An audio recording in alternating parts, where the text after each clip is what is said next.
Hello students, good day. I am Ruvymae Villarmea And I am Rena Rico. and we are the reporters for today. So our topic is all about archetypal criticism.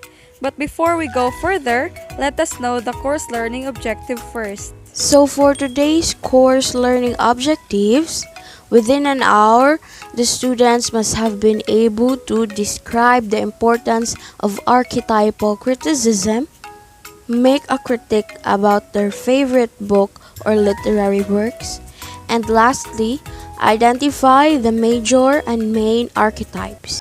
So now class, before we proceed to our lesson proper, let me share this quote to you. Forget the mistake, remember the lesson. Because you cannot have a happy life if you're still stuck on your mistakes, right? Instead, forget it. But always remember the valuable lessons that you learned as a result of them, okay? And now, let's start the discussion of our main topic for today. First and foremost, we will know what is archetypes and what it is all about. So, an archetype is a universal archaic patterns and images derived from the collective unconscious. So when we say collective unconscious, it is a set of shared beliefs, ideas, and moral attitudes which operate as a unifying force. So technically, an archetype is an emotion, a character type, or event that is notably recurrent across the human experience.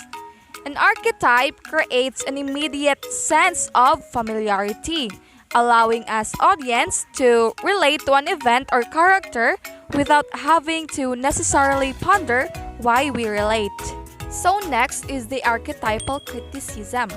It is a critical theory that interprets a text by focusing on recurring myths and archetypes in narrative, symbols, images, and character types in literary works. So, archetypal criticism, it is a form of analysis based on the identification and study of recurring symbolic and mythic patterns. So, here are the archetypal events that we are familiar with. We have here the birth, death, separation from parents, initiation, marriage, and union of opposites. Aside from archetypal events, we also have here the archetypal motifs, which are the apocalypse, the flood, and the creation. What are the four major categories of archetypes? In Jungian theory, which is based on the work of Swiss psychiatrist Carl Jung, the four archetypes that are the foundation of the psyche are the persona or self, the shadow, the anima, and the animus. The persona or self. When one thinks of the self, one typically thinks of who one is. The personal identity known as I. The personal self, that individual identity normally associated with the self, is actually the ego, the personal conscious individual.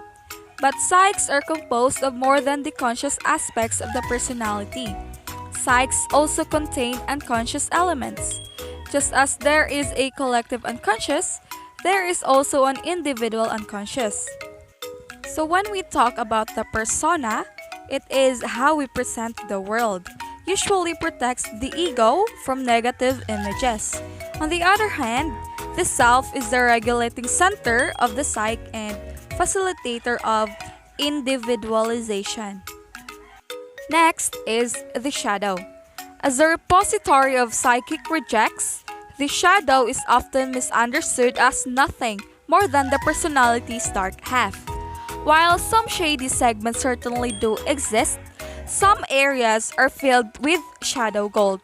Shadow gold refers to Carl Jung's statement, which is in the shadow is the gold. His comment refers to those powerful, positive, potentially life-altering psychic parts exiled from conscious awareness due pain, cultural disapproval, or their association with negative life experiences. Shadow dreams often involve themes of the hidden, such as menacing water creatures like alligators, snake in the grass, or being chased by an foreboding figure. So class, when we say the shadow, it means that it is the opposite of the ego image. often containing qualities that the ego does not identify with, but possesses nonetheless. And next, we have here the anima. The psyche, unlike individuals, has no gender. The psyche is comprised of both the male and the female. However, the part of the psyche that is the opposite of one's external gender is hidden in the unconscious. Females have a hidden inner male, while males have a hidden inner female. For men, the hidden female expression of the psyche is called the anima. There is no individual anima. That is, there is no my anima or your anima. The anima is not personal. What is personal is how one relates to the anima archetype, the manner in which one views the feminine in its entirety. If there's an anima, of course, there would be an animus. All the above written about the anima applies to individuals with an external female gender, only in reverse. For women, the hidden male is known as the animus archetype, whereas the anima is often associated with the soul. The animus is typically associated with concepts such as spirit, logic, and action. Just as there is no individual anima, there is no personal animus. There is simply the archetypal quality of maleness, which again must not be confused with individual males the gendered female has encountered. Whereas the female is concerned with receptivity, the male is associated with activity. For the female to be truly successful, she must integrate the animus because it is the animus that gives the female the ability to manifest all the knowledge she receives via her intuitive self. Again, class, always remember that the anima is the feminine image in a man's psyche, while the animus is the masculine image in a woman's psyche. I hope there will be no confusion between the two, okay? So let's proceed. Aside from the four major Jungian archetypes, there are also 12 common character archetypes. First, the lover. The romantic lead who's guided by the heart. The hero. The protagonist who rises to meet a challenge and saves the day. Third, the magician. A powerful figure who has harnessed the ways of the universe to achieve key goals. Here are some examples of the first three common character archetypes. The lover, Romeo and Juliet, from the film Romeo and Juliet. The hero, Harry Potter, from the movie series Harry Potter. The magician, Gandalf, from the movie series Lord of the Rings. For those students who have already watched or read these following movies or books, they can already identify the following character archetypes. And for those who don't, Romeo and Juliet is a tragic love story about the young love of Romeo and Juliet, which depicts the lover archetype.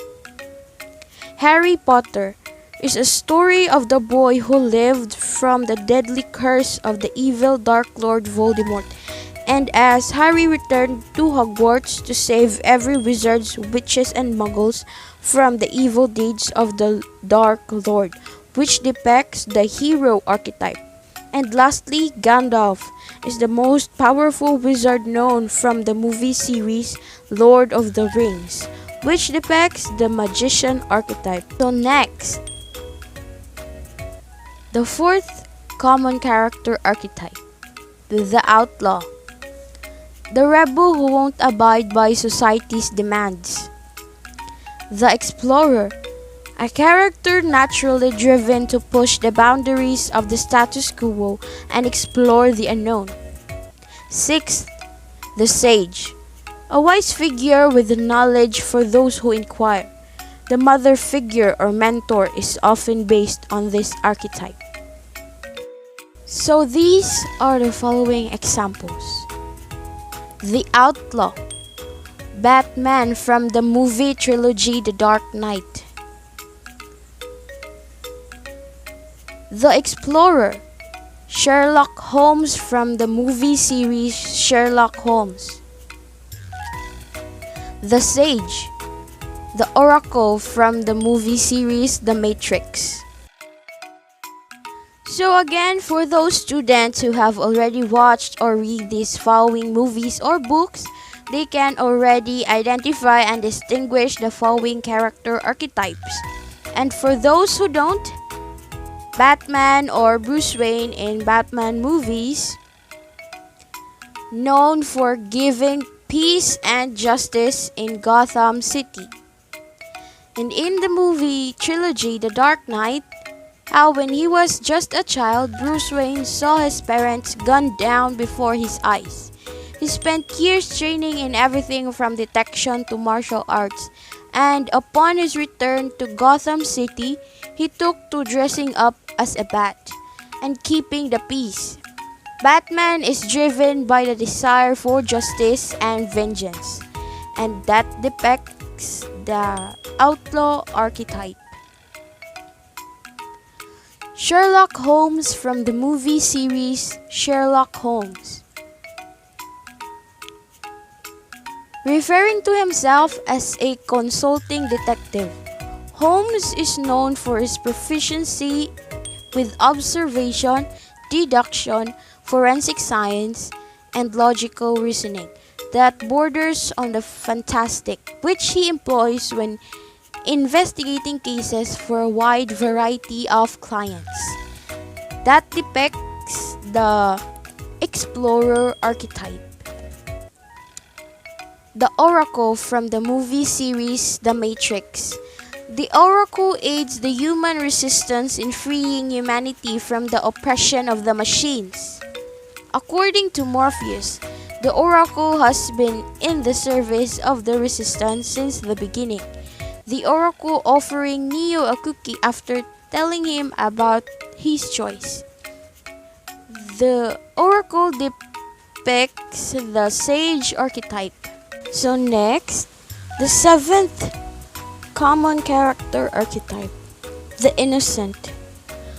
A morally pure character, often a child. Intentions are good. The Creator, a motivated visionary who creates art or structures during the narrative. The Ruler, a character with legal or emotional power over others. So here are examples of the following archetypes. The Innocent, Tiny Tim from the novella A Christmas Carol. The Creator, Dr. Victor Frankenstein from the movie Victor Frankenstein. The Ruler, Tony Soprano from the drama series The Sopranos. So for those students who have already watched the movie or the drama series and have read the novella, they can already identify and distinguish the following character archetypes. And for those who don't, here are the backgrounds of the following examples. Timothy Tiny Tim Cratchit is a fictional character from the 1843 novella A Christmas Carol by Charles Dickens. Although seen only briefly, he is a major character and serves as an important symbol of the consequences of the protagonist's choices. He represents all of the children living in poverty in the surplus population that Scrooge refuses to help. That depicts the innocent archetype. Dr. Victor Frankenstein. His full name is Victor von Frankenstein, and he is a tragic character who started as a medical student trying to achieve necromancy. After studying chemical processes and the decay of living things, gains an insight to the creation of life and gives life to his own creature. That depicts the creator archetype. Next, Tony Soprano, an Italian-American mafia head based in New Jersey, struggles to manage his family and criminal life and confides his affairs to his psychiatrist, Jennifer Melfi. Tony Soprano depicts the ruler archetype. The 10th common character archetype. The caregiver, a character who continually supports others and makes sacrifices on their behalf. The everyman, a relatable character who feels recognizable from daily life.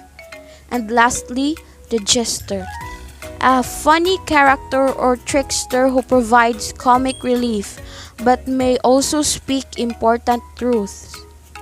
So here are some examples of the following archetypes. The caregiver, Mary Poppins from the movie series Mary Poppins. The everyman, Bilbo Baggins from the movie series The Hobbit. And lastly, the jester, Fred and George Weasley from the movie series Harry Potter. So for all of those students who have already watched the movie series or have read the book series of the following examples, they can already identify and distinguish the following character archetypes. And for those who don't, I am going to share the background of the following examples. Mr. Banks is looking for a nanny for his two mischievous children and comes across Mary Poppins, an angelic nanny. She not only brings a change in their lives but also spreads happiness. Mary Poppins depicts the caregiver archetype. Bilbo Baggins is the title character and the protagonist of the novel The Hobbit. His character traits are intelligence, bravery, dependence, loyalty, and strength, are all the things that are commonly seen in Bilbo. Bilbo has all these characteristics and some beyond that. He is clever as is shown during his competition with Gollum. Bilbo depicts the everyman archetype. And lastly, Fred and George Weasley were mischievous twin wizards. Although Fred was the oldest, the two were both brilliant pranksters that co-founded and ran the joke shop Weasley's Wizard Wheezes. They were members of both Dumbledore's army and the Order of the Phoenix. Both Fred and George Weasley depicts the jester archetype.